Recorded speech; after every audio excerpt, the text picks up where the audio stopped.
Vamos então começar mais uma aula do módulo que a professora Melânia é responsável, surdez. Eu solicito a todas que desliguem os microfones, para que não tenha interferência depois na hora da gente editar a aula. Tá? Sejam todas bem-vindas, professora Melânia, fique à vontade.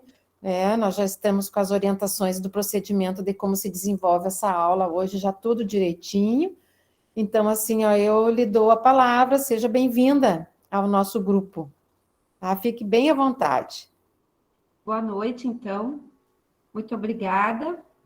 Espero que tenhamos todos um bom momento de conversa, de encontro. Quando reunimos com professores é sempre muito bom, porque essas trocas, elas são bastante significativas. A gente se torna sensível às questões que são inerentes ao contexto pedagógico e sempre promove, né, é o que se espera, maior qualidade na educação. Eu vou partir, então, para o nosso material, né? Essa tela inicial, a gente tem, né, a questão do nosso curso, esse módulo que eu reelaborei, né, diante das experiências que a gente tem e diante das vivências dos outros cursos que tivemos. Eu considerei trazer, então, como eu falei naquele pequeno vídeo e falei também no encontro, que eu acreditava que seria importante nós falarmos da questão da importância da Libras e da importância da aprendizagem da L2, enfocando essa visão socioantropológica da surdez, numa perspectiva maior de educação bilíngue. Mas, para nós falarmos de educação bilíngue, nós precisamos enfatizar, primeiramente, não é? Esse conhecimento que já é feito por toda a comunidade. Nós sabemos que nas últimas décadas, mais precisamente a década de 80 e a década de 90 do século 20, o estabelecimento, a partir das pesquisas americanas, foi muito forte, com muitos argumentos de que a língua de sinais, sim, era um elemento de construção da identidade e de desenvolvimento linguístico cognitivo das pessoas surdas. Isso é ponto que nós não vamos mais voltar a discutir. Por mais que, às vezes, seja visto de uma forma mitificada na sociedade, ou que as pessoas pensem que o alfabeto datilológico é a língua de sinais, e nós, profissionais dessa área, sabemos que a língua de sinais é muito mais do que aqueles sinais feitos para cada letra. Nós sabemos que está dito e está posto e está comprovado cientificamente. Não precisamos mais ficar argumentando. Porém, no universo acadêmico, surgiram muitos estudos a partir dessa constatação científica. E uma nova concepção acerca da surdez, das pessoas surdas, da educação dos surdos e, inclusive, dos profissionais, foi constituída, que se chama uma concepção socioantropológica. Não mais aquela concepção clínica que se tinha sobre os surdos. Na esteira, como consequência dessa concepção, nós trouxemos para discutir com vocês, para conversar, três autores. O primeiro autor é a Gladys Perlin, que aqui nós já temos nesse slide uma citação dela, de 2004. Ela é uma pessoa surda, professora de uma universidade federal, uma pessoa que lutou muito pelas causas surdas. E ela tem uma produção no doutorado dela, em que ela vai falar sobre a cultura surda. Então, ela nos contempla com essa fala aqui nessa citação que ela diz que a cultura surda é uma questão de diferença, um espaço que exige posições que dão uma visão do entre-lugar, da diferença, da alteridade, da identidade. Então, o surdo, a pessoa surda, ela está descentrada dessa cultura maior, do contexto do país, que é um país ouvinte, e ele vai, então, enquanto sujeito surdo, constituir-se em uma outra cultura. Nós vamos trazer um pouquinho mais sobre isso depois. Então, fala-se sobre essa questão da língua de sinais, a questão da visão socioantropológica e da cultura surda. Então, eu já tenho aí um conceito bem importante no início já da minha fala, que é a base do que a gente vai discutir nesse encontro.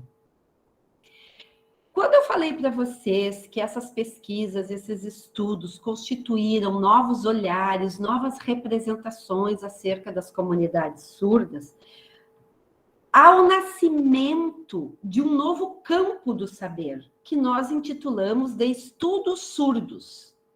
E esses estudos, ele tem como marca fundamental conceitos e olhares e problematizações e arguições sobre o que é identidade, o que é diferença, e principalmente a problematização sobre a normalidade e a questão da experiência visual. Então, não tem mais como estudar a educação dos surdos sem pensar nos estudos surdos, sem discutir esses temas, como a identidade surda, a questão da surdez, ela tem um marco que não é a diversidade, mas é a diferença surda, porque ela se constitui a partir de uma língua. A gente problematiza também a questão da normalidade. Eu vou falar sobre isso depois também, eu vou trazer os exemplos. E principalmente a questão da experiência visual. Por quê? Porque o sujeito surdo ele vai construir uma visão de mundo a partir de uma língua viso-manual. Então, toda a apropriação, toda a construção de mundo, a sua cosmologia, ela vai se dar a partir da visão. E o outro autor que eu trago aqui é o Silva, que ele vai trazer, então, ali no início do século XXI, uma produção muito grande sobre o que é identidade, sobre o que é diferença nessa perspectiva dos estudos surdos, que esses dois elementos, eles só podem ser compreendidos fora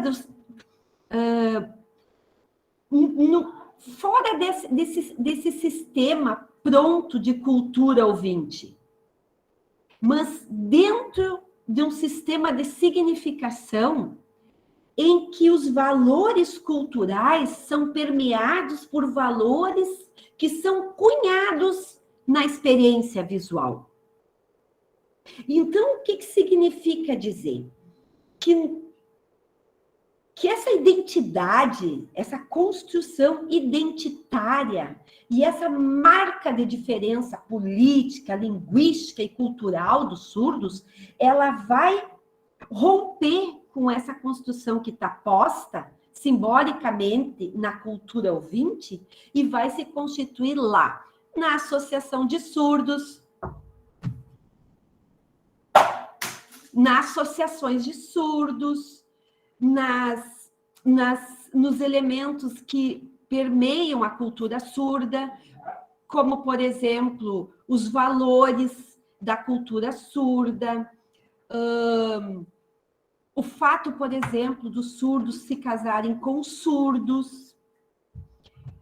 Os jogos surdos, agora há pouco tempo nós sabemos que houve as Olimpíadas Surdas na cidade de Caxias do Sul. Isto é um marco de cultura surda. E é sobre isso que nós estamos falando aqui. Então, não tem como nós termos uma conversa com os professores de surdos para falarmos de uma educação bilíngue e de estratégias e metodologias para a aprendizagem de uma segunda língua, sem nós trazermos esse mapeamento inicial de que existe sim uma cultura surda, uma identidade surda, e que falar de surdez é um marco político. Tá? Então, assim, eu queria muito trazer essas questões para esse nosso primeiro momento de encontro, e depois a gente, então, passar para esse outro momento que vai se falar da sala de aula, das percepções, né? E dos caminhos a serem trilhados para que esse sujeito surdo logre uma efetiva aprendizagem.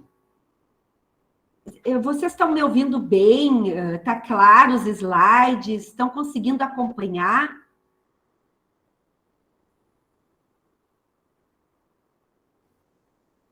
Tudo tranquilo, Melânia.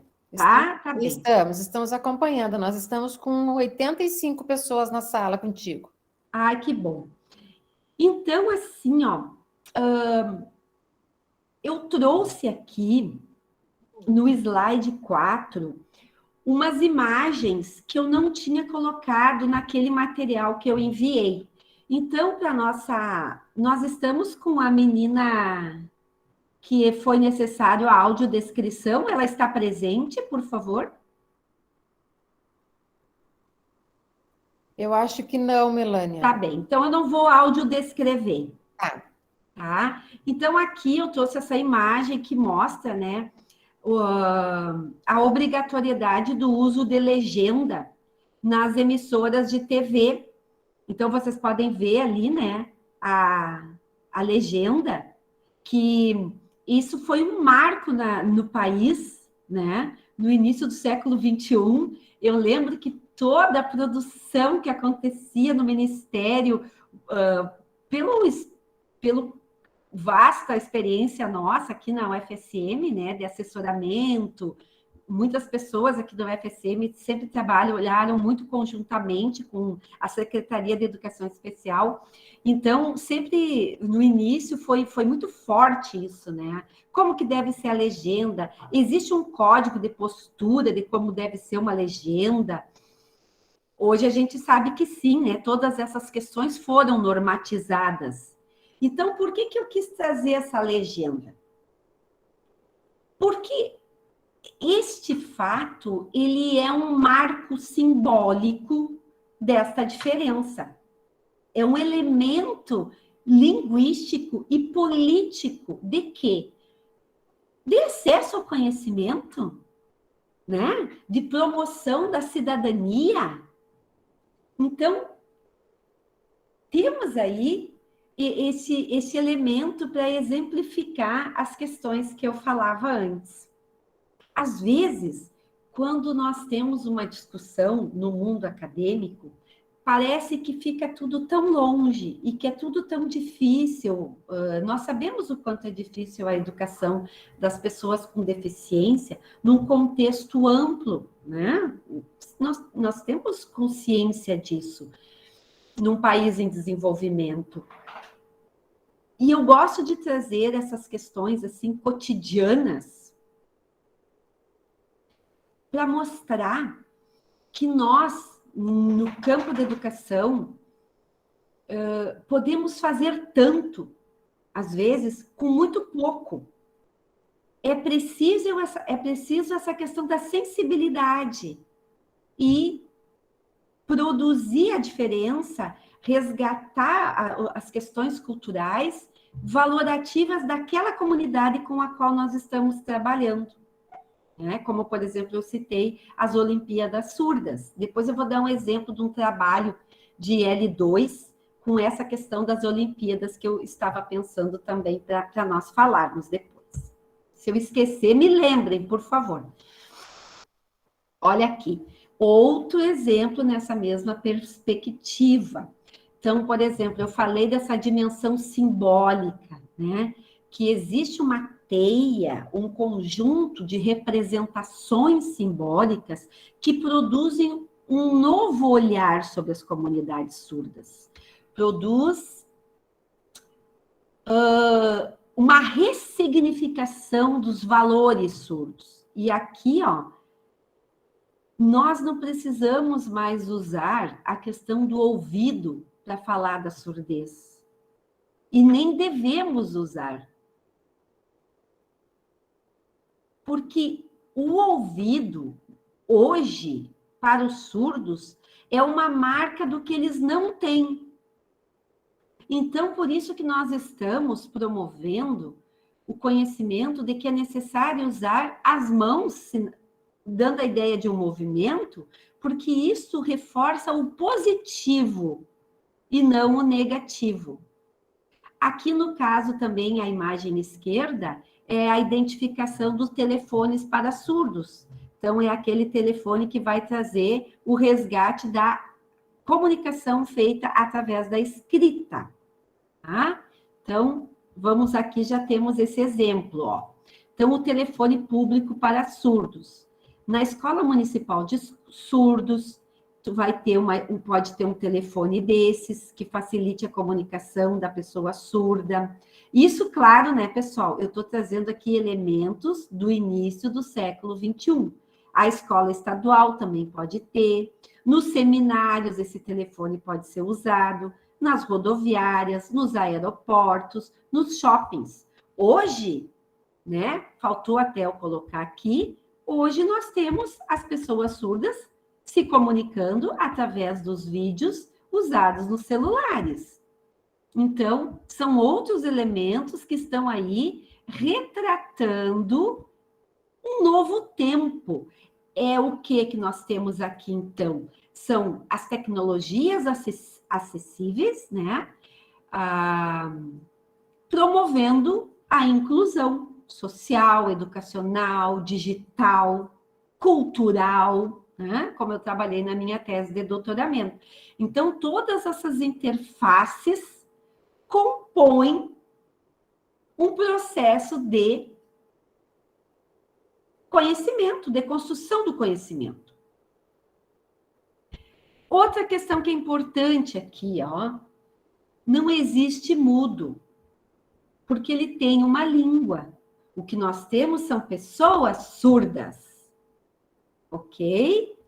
E aí, vamos então continuar as nossas conversas aqui e vamos trazer nosso último, o terceiro e último autor que eu escolhi para esse encontro. Eu acho que é importante a gente trazer uma fala do Carlos Scliar, que é um autor argentino de Mendoza, teve grande contribuição nos estudos ali na Universidade Federal do Rio Grande do Sul. Ele construiu um grupo de pesquisas, né? E ele vai dizer que a deficiência não é um problema dos deficientes, ou das suas famílias, ou de nós, os professores, os especialistas. A deficiência ela está relacionada com a própria ideia da normalidade e com a sua historicidade. Então, aqui, no caso, eu não tenho tempo e fugiria um pouco do tema.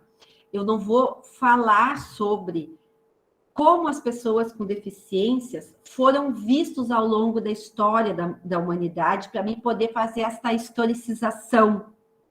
Mas podemos dizer que há, então, um olhar crítico sobre a normalidade, porque esse é um conceito que deve ser banido do nosso discurso. Né? Não é a partir daquela curva, daquele score do que é normal que a gente tem que pensar as questões para a educação dos surdos. Esse é um convite muito sério que é feito, inclusive para todos os outros sujeitos da educação especial, todos os outros sujeitos, alunos do AEE, por exemplo. Tá?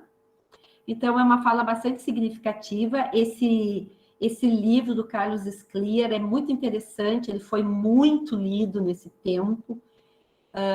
O título chama-se O Olhar Sensível às Diferenças. E aí ele vai dizer que essas considerações sobre as condições, sobre as diferenças, sobre a alteridade surda, vai exigir que nós, professores, ressignifiquemos as nossas práticas de trabalho. E isso sugere diretamente a questão de uma educação que trabalhe com as duas línguas. A língua oficial do país, que no caso do Brasil é a Libras, e a outra língua. Então, aqui nós temos um errinho, aqui o bilíngue está com trema, né? Então, o que a gente tem aqui?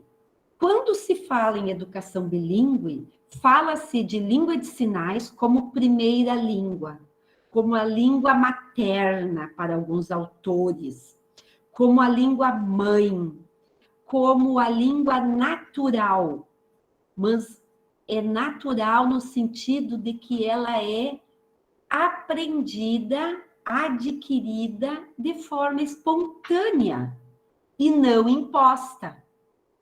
Mas ela é culturalmente adquirida, tá? Só para nós continuar na nossa linha de pensamento de uma visão socioantropológica da surdez. Ok. E o que isso sugere em termos metodológicos? Naquele primeiro material que eu disponibilizei para o módulo, no dia 6, eu falo muito da questão dos profissionais surdos,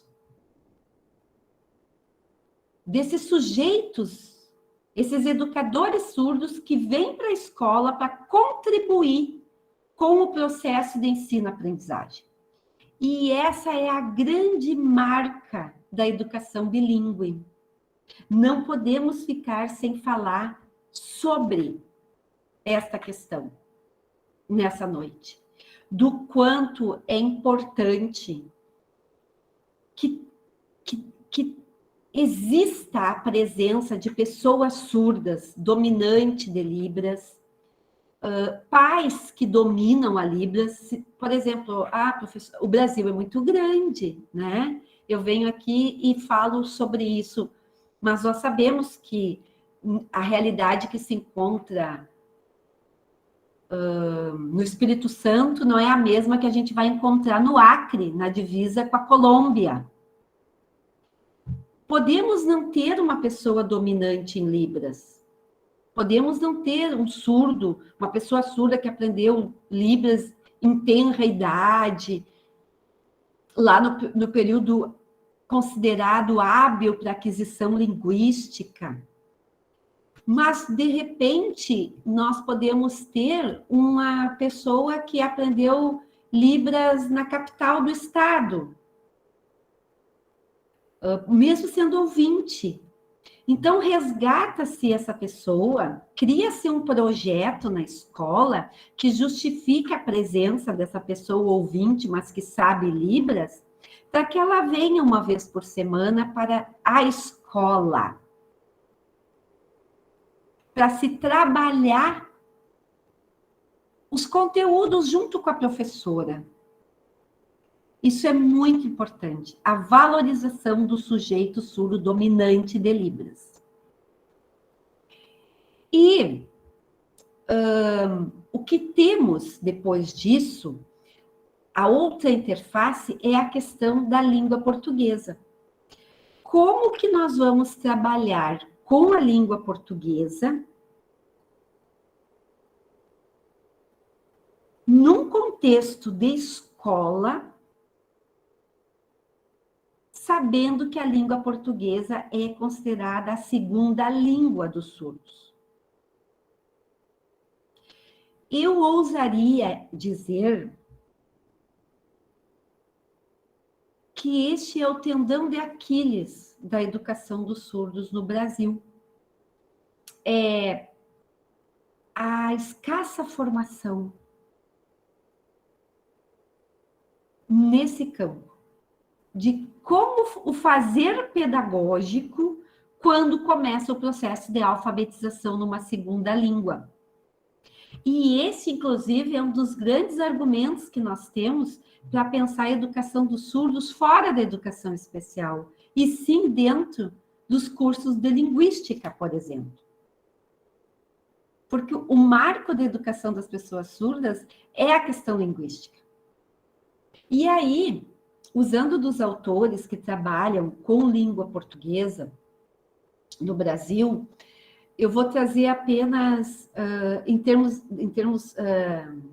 teóricos, eu vou trazer a sugestão de pensarmos que num processo de sala de aula, quando nos propomos a trabalhar um texto, e esse texto deve ser depois trabalhado em língua portuguesa pelos alunos, é necessário entender que os nossos alunos têm um conhecimento de mundo que é a priori.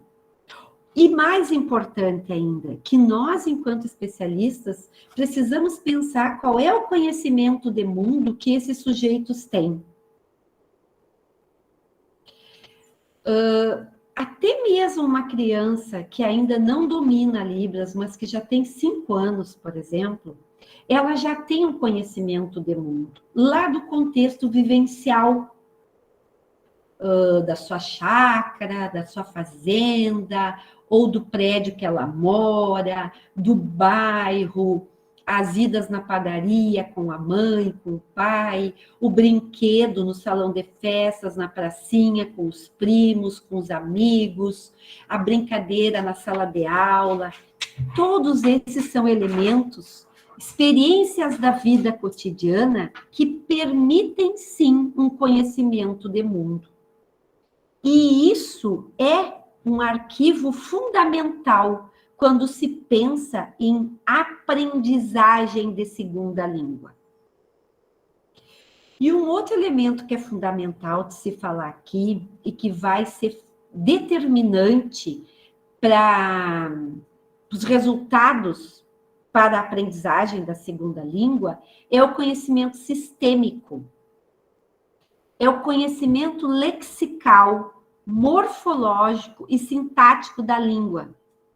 Então, por exemplo, o professor, o especialista, ele precisa compreender, ter clareza, ter domínio dessas questões gramaticais dessa segunda língua.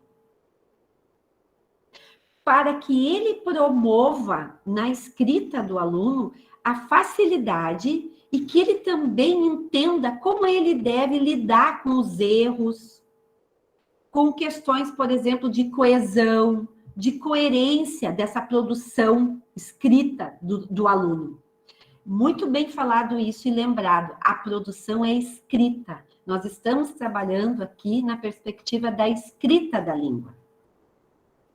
Então, quais são os modos que essa nossa comunidade surda vai usar do conhecimento sistêmico? Como que ele vai lidar com o léxico? Então, por exemplo, eu quero fazer um texto sobre viagem. Então, eu tenho um léxico, né, um vocabulário muito grande acerca deste tema. Vamos pensar aqui. Eu vou viajar. Eu vou viajar para o Rio de Janeiro. Então, eu tenho que pensar na passagem, nas roupas, na mala, no hotel, no meio de transporte. Todos esses vocabulários estarão inerentes no meu texto sobre viagem. E são todos esses vocabulários que eu vou preparar antes para que o meu aluno domine. E como nós estamos falando de conhecimento sistêmico, nós estamos falando de dimensões gramaticais. Então, eu preciso pensar, por exemplo, na questão morfológica. A mala, eu comprei uma mala. Eu comprei uma mala pequena. Eu comprei uma malinha. São desinências, modo, né? que resgatam essas dimensões morfológicas da língua, que eu preciso entender e dominar e preparar metodologicamente para levar para a sala de aula, porque esses são domínios que os meus alunos precisam chegar. Esse fazer pedagógico em L2, ele é fundamental. Não vai acontecer em 2 dias.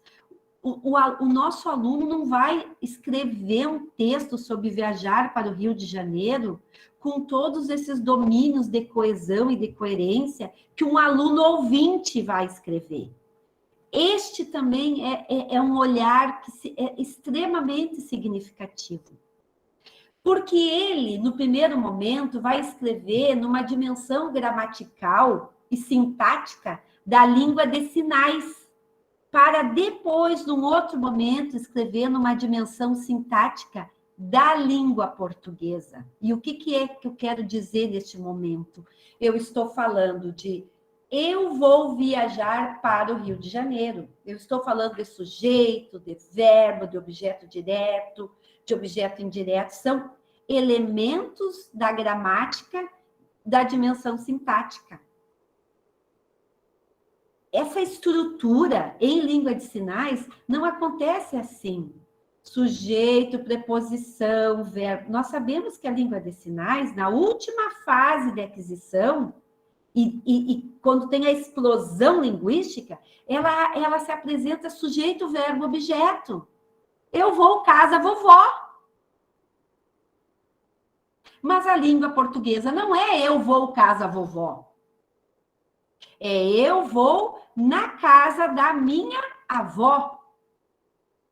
Esse aluno tem que fazer esse upgrade dessa estrutura sintática, dessa Libras, desta língua que lhe é materna, que ele aprende naturalmente, para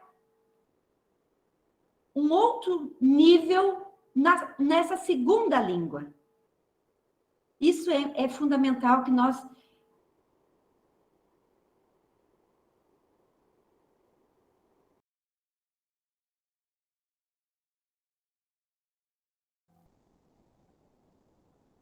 Trancou, Melânia?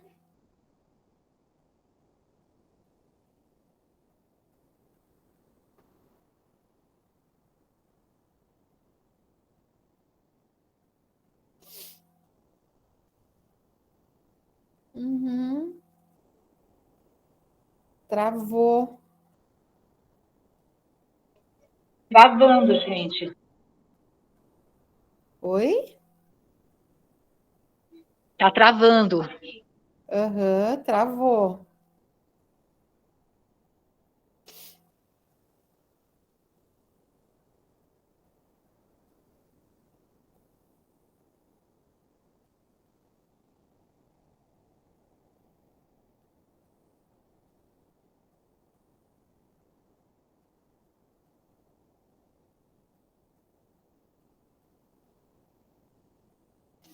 Sim, Kátia, estamos com a travou, ela daí acho que fechou a tela dela.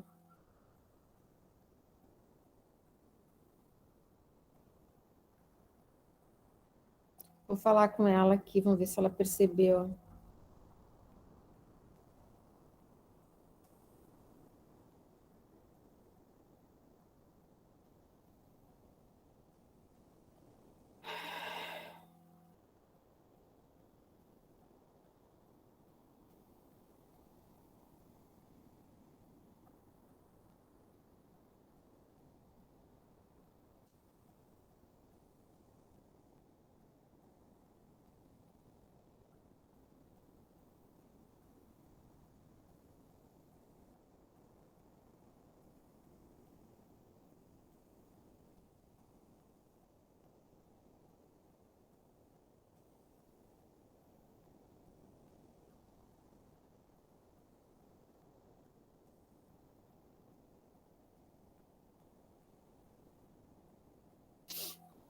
Estou tentando falar com ela aqui pelo WhatsApp, mas não... Não estou tendo retorno.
Melânia?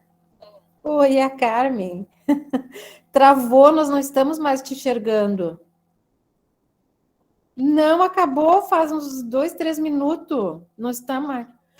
Trancou, tu ficou paradinha ali e agora saiu a tela.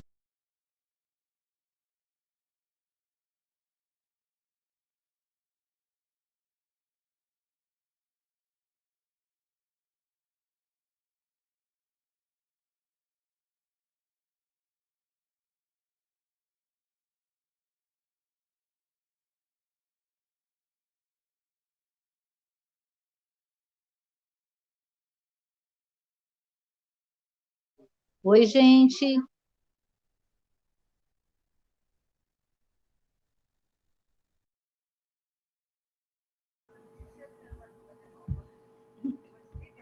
Tá, obrigada, Carmen.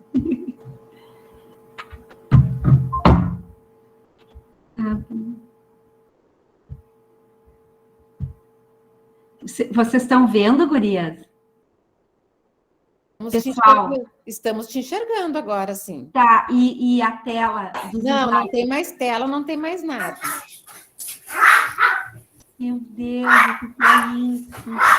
Tu pode falar sem os slides, não tem problema. Mas eu tenho um monte de material super legal. A gente fica sim. triste, né? Aí sim. Mas a tela desapareceu.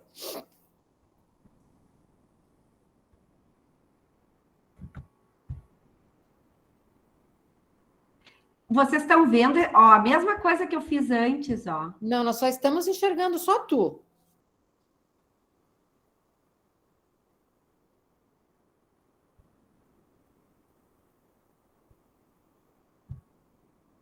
E agora? Também não.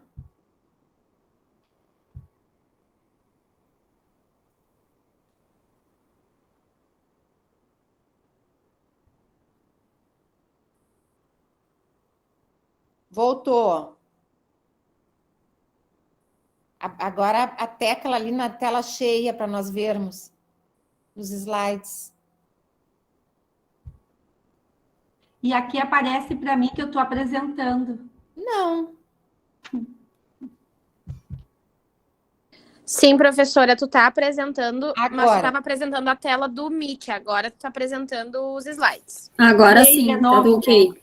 Tá, essa tela aqui, pessoal, é muito importante, assim, porque é onde eu vou fechar essa discussão que eu fazia antes com vocês, de todo esse olhar sobre a língua, sobre a concepção socioantropológica, sobre o nascimento dos estudos surdo como o nascimento de um novo campo do saber no início do século XXI, a proposição da educação bilíngue, os conceitos de identidade, de diferença,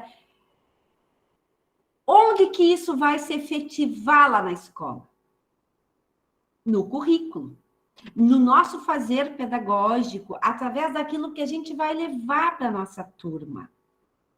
Então, eu vou trabalhar as diferentes culturas, eu vou trabalhar sobre o negro, sobre a mulher agricultora, Eu vou falar de língua. Vocês ouviram quando... Então, vocês não ouviram quando eu falei sobre a diferença entre língua e linguagem, né? Naqueles 2 minutinhos ali que caiu. Não, Melânia. Tá. Então, agora estou começando a ficar com medo de estar falando e vocês não me ouvirem. Então, assim, quando eu falo de língua, eu falo de todo um arcabouço com uma estrutura. A língua, ela é semântica, sintática, morfológica, ela tem toda uma gramática. E a linguagem, ela é um meio de comunicação mais amplo, poderia-se dizer mais superficial. E aí eu citei antes, por exemplo, um filme que remete muito a isto, que é a questão do Selvagem de Aveyron. Porque quando o menino fica lá na floresta, ele vai interagir com os grunhidos, com os sons, com as produções onomatopeicas dos animais, e ele vem para a sociedade francesa, no século XVIII, e ele vai se comunicar daquele jeito que ele aprendeu com os animais. Ele não tem nenhum arquivo linguístico, ele só tem expressões faciais, expressões corporais, apontamentos, mímicas, pantomimas. E isso é muito importante. Por que eu estou dando esse espaço na minha fala assim? Eu tenho, por exemplo, agora no estágio, uma menina com 5 anos que ainda não aprendeu língua nenhuma. E ela se comunica com a família usando os sons que ela, os sinais, os apontamentos que ela pode, que eles construíram em casa. E quando a gente faz alguma pergunta na sala de aula, lá na escola, as minhas estagiárias, o que a gente tem de retorno é os mesmos sinais. Ela responde perguntando. Porque esse é o exemplo típico do aluno que não tem língua. Ele não tem linguagem compreensiva nenhuma. Porque ele não tem língua, porque ele não tem linguagem compreensiva, porque ele não tem esses elementos todos que a língua tem esse status de produção, de desenvolvimento cognitivo. Isso é fundamental para nós. É muito importante. Outra questão que o currículo pode trazer é a história das línguas de sinais. Por exemplo, nós sabemos que a Libras, ela se baseia na língua francesa. Nós sabemos a história, por exemplo, da língua de sinais americana é muito significativa. A importância dos surdos americanos na oficialização da língua da ASL, que é a língua americana. Recentemente, nós lançamos o dicionário da língua de gestos em Cabo Verde, que é um país africano. Sabemos da influência enorme que as línguas de gestos da África toda sofreram, a influência da língua de Portugal. Então, tem toda nuances de sinais, né, nessas línguas africanas que são influência da língua de gestos portuguesa. Então, tudo isso, contar essas histórias, falar de personagens surdos na escola, quando se tem pessoas surdas, é fundamental para valorizar justamente isso, a educação bilíngue.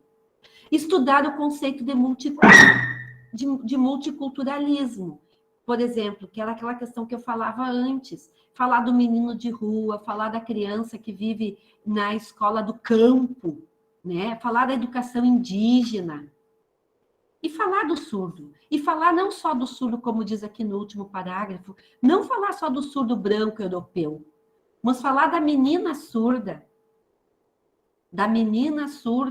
que vive numa situação de ribeirinha, por exemplo, né? Eu que morei no Amazonas, por exemplo, pude vivenciar as histórias, as histórias de vida das pessoas surdas que viviam no Amazonas. Então, são todos esses elementos que vão qualificar a nossa ação, e isso aqui que eu estou trazendo nesse slide, ele está permeado de conteúdo, tanto para Libras quanto para a língua portuguesa. E aí nós fechamos, então, essa discussão da educação bilíngue que a gente se propunha a falar hoje, né? Eu acredito que assim a gente consiga trazer.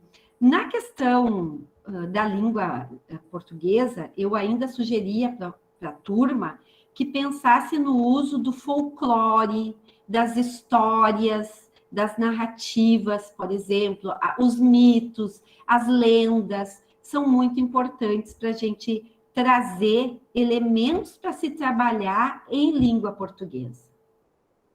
E aqui nesse slide eu falo um pouquinho de como trabalhar, por exemplo, esses contos, né? Pensar na introdução, o enredo, aquele clímax que vai prender esse aluno, a sua atenção, e o desfecho da história. É muito importante o professor ele pensar em todos esses elementos.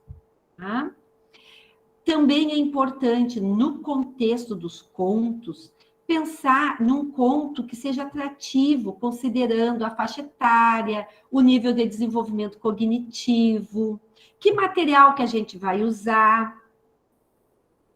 São coisas assim que eu considero hoje bem importante. E aí eu trago nesse slide aqui algumas literaturas em Libras, que nós sabemos que existe no Brasil, que muitos já conhecem, né? Que já foram vendidos aí, socializados desde o início do século XXI, né? 2003, 2010, Adão e Eva, Patinho Surdo, Cinderela, Rapunzel. Algumas produções digitais que a gente tem no Brasil. Aqui em Santa Maria, a gente tem a questão... Eu usei esse material verde com essa marca, que é do Projeto Mão Livre, que é a ideia de se produzir material, artefatos acessíveis em Libras, né? Por que a gente precisa produzir material acessível? Porque não tem como as pessoas surdas construírem conhecimento se eles não tiverem acesso ao material acessível na língua que eles dominam, né? Então, isso são questões importantes que eu acho que é fundamental que a gente traga. Eu fiz essa tela aqui sobre o projeto Mãos Livres, porque a gente, lá desde 2002, estamos trabalhando com essa produção de artefatos, contos, mitos e muito mais, e eu deixei aqui nesse material o link do projeto, porque a atividade que eu vou sugerir para vocês fecharem o módulo está neste endereço aqui, que depois, com certeza, já está lá na organização da atividade, né? Vocês terão acesso de novo, tá bem? Então, podem entrar na página do Projeto Mãos Livres e conhecer toda a nossa produção ali durante esses anos todos. A bibliografia, então, que eu usei, os 3 autores que eu havia citado. Aqui eu, então, encerro essa parte da minha fala mais sistemática, né? Usando toda essa materialidade que eu preparei para vocês. E agora eu me coloco à disposição para conversar, caso tenha alguma dúvida, alguma consideração. E já de antemão eu peço desculpas pelas questões tecnológicas ali, que espero não ter prejudicado a ninguém. Obrigada, Melânia. Não prejudicaste ninguém. Foi questão de minutos ali, segundos. Não faltou nada. Muito obrigada. Nós estamos assim, estou acompanhando aqui muitos elogios, né, pela tua fala na abordagem de toda, né, a noite de hoje. Eu tenho aqui uma dúvida de um aluno, eu vou ler para ti, tá? Aí a Camila Paulo, ela pergunta o seguinte: tem uma aluna de maternal 1 que a família optou por a criança ser ouvinte após a cirurgia. A criança usa aparelho auditivo, ainda não adquiriu a fala. Seria importante a aprendizagem de Libras antes da apropriação da fala? Ou a Libra seria uma segunda opção para essa criança ou a primeira opção? Olha, assim, como é que eu posso responder essa pergunta? Eu estou vivendo exatamente essa realidade agora, e era sobre isso que eu me referia antes. Inclusive, hoje à tarde eu conheci o nosso sujeito, né? Porque não é minha aluna, porque eu não sou estagiária. Primeiramente, assim, fazendo então uma fala pensando na política, o Brasil ele faz um recorte na educação de surdos. Ele trata o sujeito deficiente auditivo e ele fala do sujeito surdo. Então, quando a gente fala do DA, deficiente auditivo, o que vem aqui no documento, na política? Que essa pressupõe-se, tá?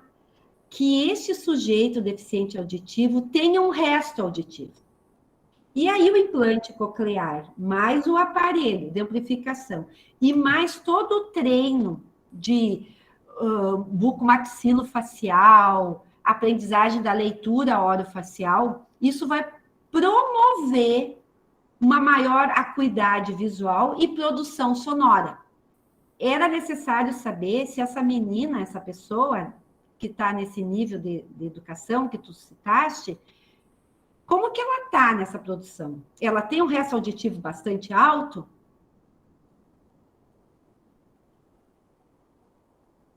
Porque usa aparelho, tá, mas ela tem um resto auditivo?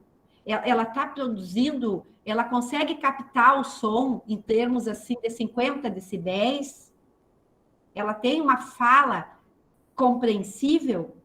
Porque o meu caso, esse que eu estava tentando levemente trazer antes, nós temos uma pessoa com 5 anos, em situação também de maternal, não, pré, e vai fazer, a Camila respondeu, balbuciando palavras bem iniciais, a mesma coisa, e não é compreensível. Então, o que a gente tem? Hoje a mãe dela veio conversar comigo pela primeira vez, porque ela não queria Libras. E aí ela nos disse o seguinte, que ela quer aprender Libras, porque ela está percebendo que a filha não está conseguindo ter um resultado com a amplificação sonora, e nem com a fonoaudiologia. Então, é uma família que já está percebendo que isso é 90% dos casos brasileiros. As crianças estão com aparelho, elas vão na fonoaudiologia, fazem o trabalho de qualidade na fonoaudiologia e tudo mais, mas são pessoas que têm uma surdez profunda bilateral. A sua língua vai ser sempre a língua viso-manual, é a língua de sinais. Então, a gente, enquanto sujeito especialista, que a gente tem que ter, quando eu falava lá, sensibilidade, nós temos que ter essa sensibilidade e esse conhecimento de trazer para a escola elementos que possibilite essa aquisição linguística. Vamos trazer pessoas que saibam Libras, você mesmo, Camila. Você pega lá o dicionário da FENES, o dicionário da FADERS, tem vários materiais virtuais, digitais, que tu pode trazer, aprende. Nós estamos trabalhando com sinais de cores com ela. Azul, né? Amarelo. Nós estamos, assim, começando o processo de aquisição linguística. E a mãe está percebendo que ela está usando e está começando a se comunicar. Faz o quê? 26 dias que as minhas estagiárias começaram na escola. E já estamos tendo retorno. Hoje eu pude filmar já produções em sinais. Que bom. Melânia, nós vamos a uma última dúvida aqui, e aí a gente vai indo para encerramento da nossa aula, tá bom? É a Sandra Regina. Ela está perguntando se a leitura labial deve ser estimulada. Tem uma aluna que rejeitou a Libras e desenvolveu muito bem a leitura labial, mas em virtude da pandemia, o uso de máscaras está com dificuldades. Aí tu fecha a nossa aula com esse último questionamento, tá? Eu acho que sim, é aquela questão que eu disse. Vocês precisam observar os resultados, o retorno da criança, o retorno do teu aluno. Se essa leitura labial vai lhe promover mais interação linguística com significado, produção de conceitos, desenvolvimento linguístico cognitivo, que é a base para ela aprender, sim, por que não?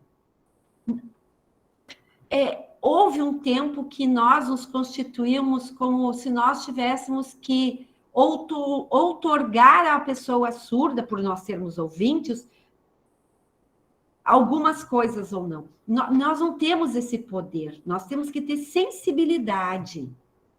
E a questão das Olimpíadas, Carmen, que eu preciso dizer, que eu tinha dito ali, uma pessoa falou aqui no chat, só para mim não ficar sem responder isso, que eu tinha dito, me lembrem, por favor, e uma pessoa lembrou ali, ó.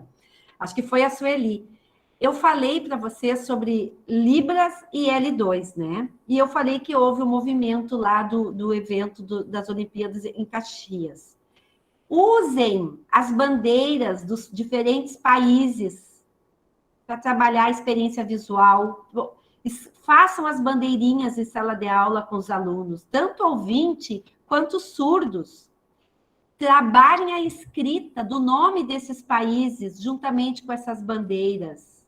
É aquilo que eu dizia antes, não precisa muita coisa para a gente ter qualidade. A gente precisa ser criativo, sensível. Trabalhe com esses movimentos.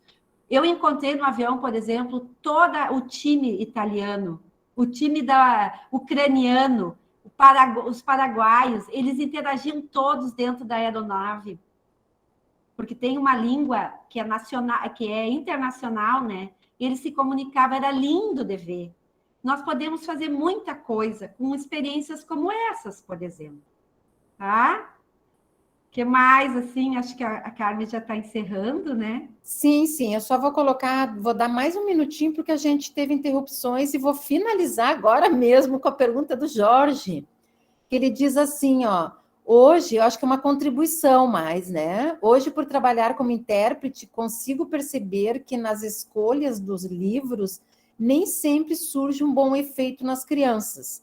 Às vezes, se adaptarmos os conteúdos que já temos em português, surge mais efeito. Verdade. Isso, e daí?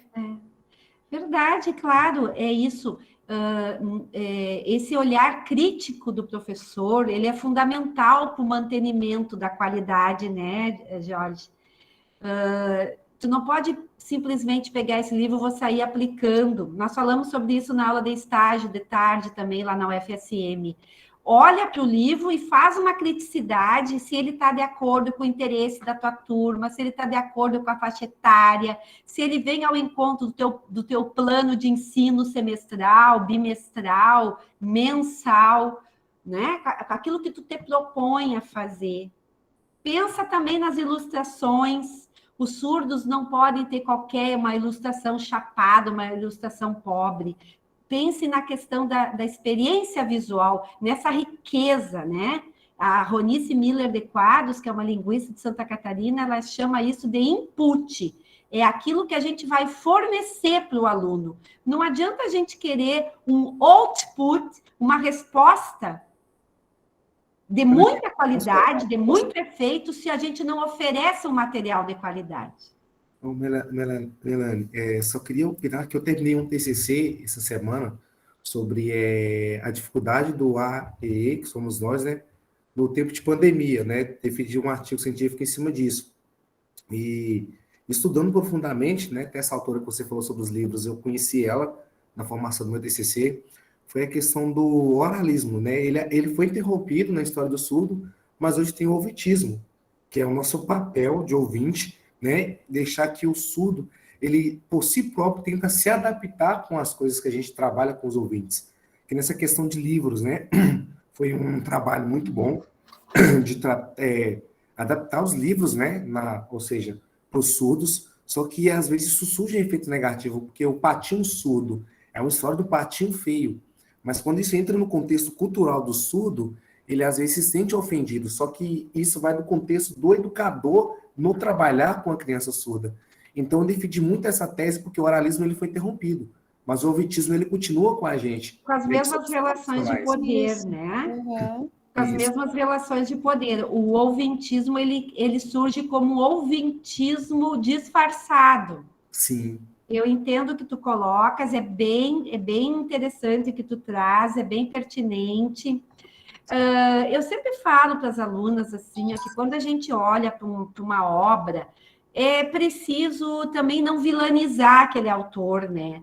A autora foi lá, escreveu o Patinho, ela fez essa relação, né, de menos-valia, eu sei que tem essa questão ali na narrativa, foi em 2003, tem essa questão da gente olhar para quando que a obra foi feita, existia pouquíssima produção nesse campo ainda. Eu não sei se tu conhece os materiais que o Mãos Livres produz aqui na UFSM, Sim. mas se tu entrar no Eu site faço vai ter. o superior pela UFMG, né? Mas os materiais que a gente utiliza aqui pela IF são o mesmo que vocês trabalham, ele vem daí de vocês, né? A IF de Minas Gerais trabalha com o mesmo materiais de vocês. É que a gente tem até bastante dificuldade por causa da cultura, né, em si, do Sul, é diferente bem aqui de Minas, né? Então a gente tem muito atrito com os sinais, né? Com o contexto dos sinais que são passados para a gente. Só que aí, com essa autora, que nem esse projeto com livros que você me apresentou para a gente conseguiu tirar um up positivo para a gente de Minas Gerais aqui. Não sei se todo mundo tem acesso com a cultura surda de Minas, mas ela é muito, como posso falar, muito pobre em si, porque o ouvinte ele não alimenta essa cultura, né? Então o surdo tenta se alimentar sozinho nessa cultura, e nós ouvintes, pedagogos, nem eu trabalho na direção da escola, a gente não alimenta os nossos profissionais a cultura surda. Mas aí é que tá, né? Desculpa ter cortar. Nós precisamos trazer os surdos para os nossos espaços de produção. Sim. Contar as piadas surdas, as histórias de vida surdas. Se tu entrar ali no site do Projeto Mãos Livres, tem uma aba ali que é Histórias de Surdos. Sim, eu vi então, os eles livros. narram as suas histórias, eles contam as suas histórias. Por exemplo, teve o Antônio Viajante, a gente escreveu as duas autoras comigo são duas autoras surdas, elas fizeram a produção do Sight-Writing, a narrativa está toda em Sight-Writing. Então, é preciso trazer a pessoa surda para o espaço de produção. Não podemos mais trabalhar com o ouvinte produzindo materialidade literária. Tá? Isso é uma coisa que também nós podíamos conversar sobre isso. Mas devido ao adiantado da hora, eu agradeço a sua Carmen. Jorge. É a primeira vez que o Jorge aparece aqui, que eu vejo ele aqui ao vivo. Muito prazer, Jorge. Sim, obrigado, Carmen. E aí, então, vamos fechando, agradecendo Carmen. a professora. Oi! Eu gostaria, antes de você, se você permitisse, eu gostaria de fazer uma pergunta para a professora Melânia. Nós já estamos no adiantado da hora, não dá para ser... Só bem rapidinho, porque assim, não temos oportunidade... nós somos do oeste do Pará, no norte, extremo norte. Vamos lá. Então, Melânia, nós temos um aluno na escola em que eu trabalho no AEE, e nós temos um aluno que, além da surdez, ele é autista. Há 3 anos ele fez um implante, os pais, eles rejeitam muito, não queriam de jeito nenhum que se iniciasse com a Libras, né, com a língua de sinais. Então, foi com muita luta, mesmo a criança fazendo acompanhamento, e aqui nós moramos no interior, então para a capital é muito longe, não tinha um acompanhamento legal com fono ou com outros. Então, há 3 anos ele está com esse implante, não produz nem assim, só mesmo aqueles grunhidos, alguns sons sem entendimento, e ter questão do autismo. E aí, com muito custo, nós estamos conseguindo, através da mãe, quando ela viu que nós colocamos a importância que essa criança precisava se comunicar de alguma forma, porque, quando você estava falando agora há pouco, essa criança se comunicava também assim, com algumas coisas, alguns sinais bem mesmo caseiros, e isso irritava, ele acabava entrando em crise, porque ninguém compreendia e entrava em crise em função do autismo. Então, assim, temos uma dificuldade muito grande, porque além da surdez, tem o autismo, né? Então, é mais complicado você ter a atenção dessa criança, desse aluno. E o que está nos ajudando muito é que nós temos uma professora surda, né? Então, ela que está nos ajudando no caso da linguagem, mas nós temos muito trabalho como enquanto professor do AEE com essa criança, porque tivemos que trabalhar para ter a atenção dele, porque como que tu vai trabalhar imagens, né?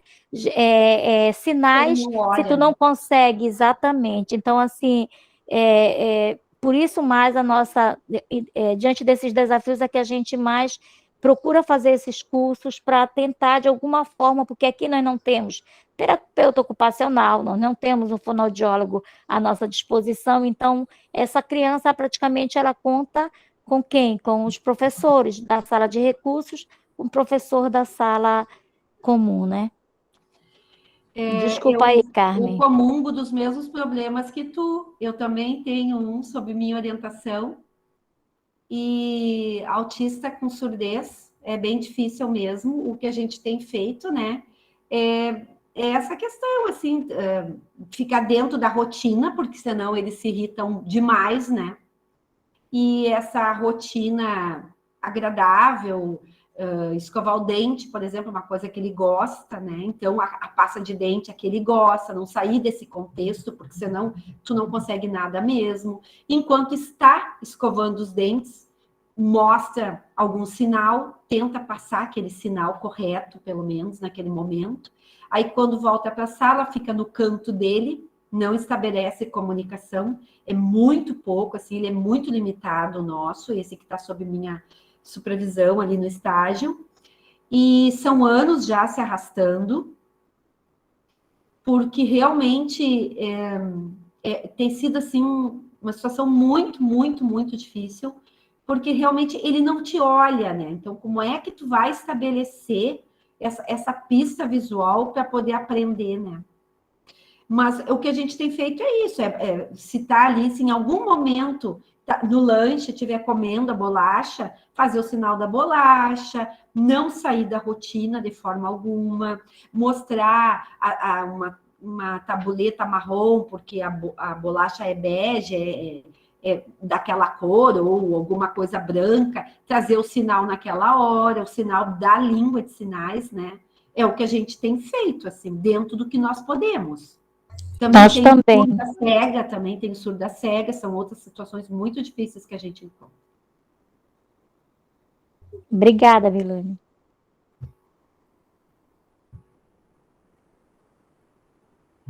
E Olene, tranquilo?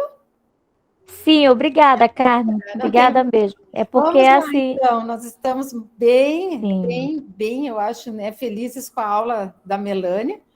Vamos agradecer, professora Melânia, muito obrigada por todos esses esclarecimentos. Está todo mundo achando a aula esclarecedora, maravilhosa, muito boa, e que queriam mais tempo, queriam discussão entre os colegas, mas bom. É uma questão, né, de tempo, a gente ficaria aqui a noite toda.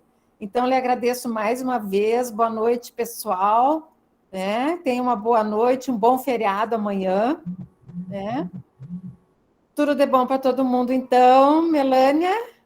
Muito obrigada, gente. Sejam felizes aí nas experiências de vocês.